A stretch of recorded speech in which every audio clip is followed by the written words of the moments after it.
नहीं, आप बोलिए प्लीज। सर इसको शुरू मत करो जब तक वो नहीं बैठ रहे। देखो सर अब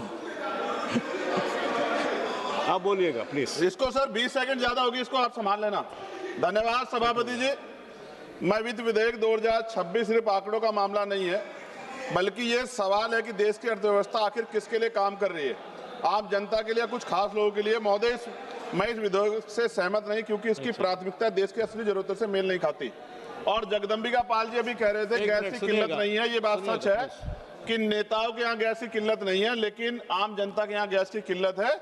जब हम जाके देखें ग्रामीण क्षेत्रों में तब हमें इस बात का एहसास होगा। सरकार कह रही है कि देश की अर्थव्यवस्था तेजी से बढ़ रही है, लेकिन अगर ऐसा है तो युवा बेरोजगार क्यों है, किसान कर्ज में क्यों और मजदूर को काम क्यों नहीं मिल रहा।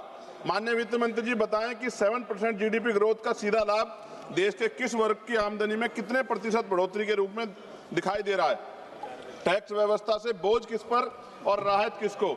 सरकार कहती है कि टैक्स सिस्टम आसान किया गया है, लेकिन सच्चाई यह है कि ज्यादा बोझ उसी पर पड़ता है जो अपनी कमाई रोजमर्रा के खर्चों में लगाता है। टैक्स का मकसद सिर्फ पैसा जुटाना नहीं, बल्कि लोगों को राहत भी देना भी होता है।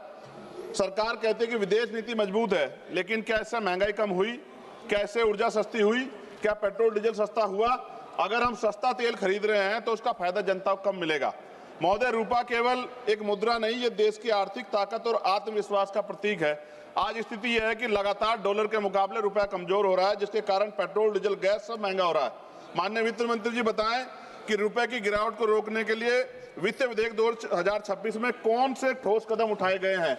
क्या कोई स्पष्ट रोड मैप है जिससे रुपया स्थिर और मजबूत हो सके। महोदय महंगाई पर आंकड़ों में राहत, लेकिन घर के बजट में दबाव है। सरकार कहती है कि महंगाई नियंत्रण में है, जबकि मौसमी के जनवरी 2026 के आधिकारिक सीपीआई डेटा के अनुसार खुदरा मुद्रास्फीति 2.75% और खाद्य मुद्रास्फीति 2.13% रही। और कच्चे तेल की कीमतें अंतर्राष्ट्रीय बाजार में उतार चढ़ाव करती, लेकिन भारत में कीमतें हमेशा ऊंची रही, उसका लाभ जनता को नहीं मिला। बढ़ती गैस सिलेंडर की कीमत हर गरीब और मध्यम वर्गीय परिवार की चिंता कारण बनी हुई है। पहले नोटबंदी की लाइन और फिर ऑक्सीजन की लाइन, सिलेंडर की लाइन। क्या इस सरकार ने देश की महान जनता को लाइन में लगाने का ठेका ले लिया है। आज पिछले कुछ दिनों से बेमौसम बारिश हो रही, जिसकी वजह से किसान की फसल खराब हो रही है। माननीय वित्त मंत्री बताएं कि बेमौसम बारिश से प्रभावित किसानों को समयबद्ध और पर्याप्त मुआवजा देने के लिए इस वित्तीय विधेयक में क्या ठोस व्यवस्था की गई है। महोदय एमएसएमई क्षेत्र भारत की अर्थव्यवस्था की वास्तविक रीढ़ है। छोटे उद्योग की सबसे बड़ी समस्या जटिल ऋण प्रक्रिया, समय पर भुगतान, डिजिटल संक्रमण की लागत, बड़ी कंपनियों से असमान प्रतिस्पर्धा और बाजार तक पहुंच। क्या इनमें से किसी समस्या का समाधान इस विधेयक में निर्णायक रूप से लिया गया है। माननीय वित्त मंत्री जी बताएं कि वित्त विधेयक 2026 में ऐसा कौन सा बड़ा कदम उठाया है कि एमएसएमई, ग्रामीण, गैर कृषि क्षेत्र और महिलाओं के रोजगार को निर्णायक गति दे सके। 5 मिनट प्राथमिकता दी जाए ताकि व्यापार और किसान को इसका लाभ मिल सके। सभापति जी, सरकार कह रही है कि आधिकारिक दस्तावेजों के अनुसार 2025-26 संशोधित अनुमान राज्य के घाटा जीडीपी का 4.4% है। फरवरी 2026 के आंकड़ों के अनुसार भारत के पर लगभग 200 लाख करोड़ का कर्ज है। माननीय वित्त मंत्री बताएं कि ये कर्ज किसके लिए है और उस पर ब्याज का बोझ कितना है। ये कर्ज देश के विकास के कितने काम आ रहा है और उससे उत्पन्न लाभ समाज किन वर्गों को मिल रहा है।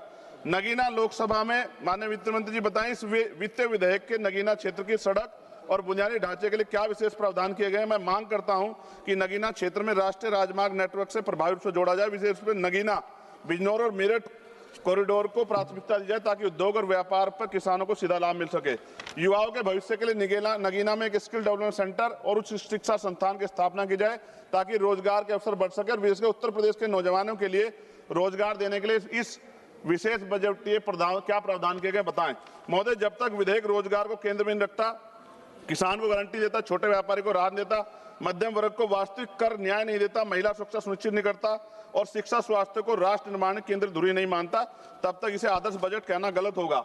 सभापति जी, पक्की नौकरियां खत्म है, आउटसोर्सिंग पर नौकरियां है, क्यों ना कहा जाए कि बहुजन विरोधी सरकार है। सभापति जी, विमुक्त और घमंतु जातियों के सशक्तिकरण के लिए इस बजट में क्या विशेष प्रावधान है। दिव्यांगजनों के सशक्तिकरण के लिए इस बजट में क्या विशेष प्रावधान किया गया है। पुरानी पेंशन का लाभ आप क्यों नहीं देना चाहते। प्रमोशन में रिजर्वेशन SC ST OBC कर्मचारी अधिकारी क्यों नहीं आप देना चाहते। सारे सरकारी स्कूल को बंद करके गरीबों के बच्चों के शिक्षा के दरवाजे बंद करने वाली सरकार गरीबों की हितैषी कैसे हो सकती है।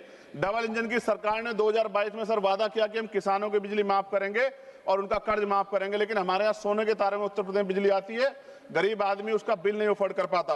और ट्रांसजेंडर के सशक्तिकरण के लिए आपने कौन सा प्रावधान, विशेष प्रावधान किया है? अंत में सभापति खत्म करते हुए, पिछली बार जब वित्त मंत्री जवाब दे रही थी तो सूचना की सही जानकारी के कारण उन्होंने एक त्रुटि उनके द्वारा की गई थी, मैंने उनसे आग्रह किया था। मैं उम्मीद करूंगा कि वित्त मंत्री जवाब देकर इसको इस बार सही कर देंगी। आपने मुझे अवसर दिया, इसके लिए धन्यवाद। जय भीम, जय भारत।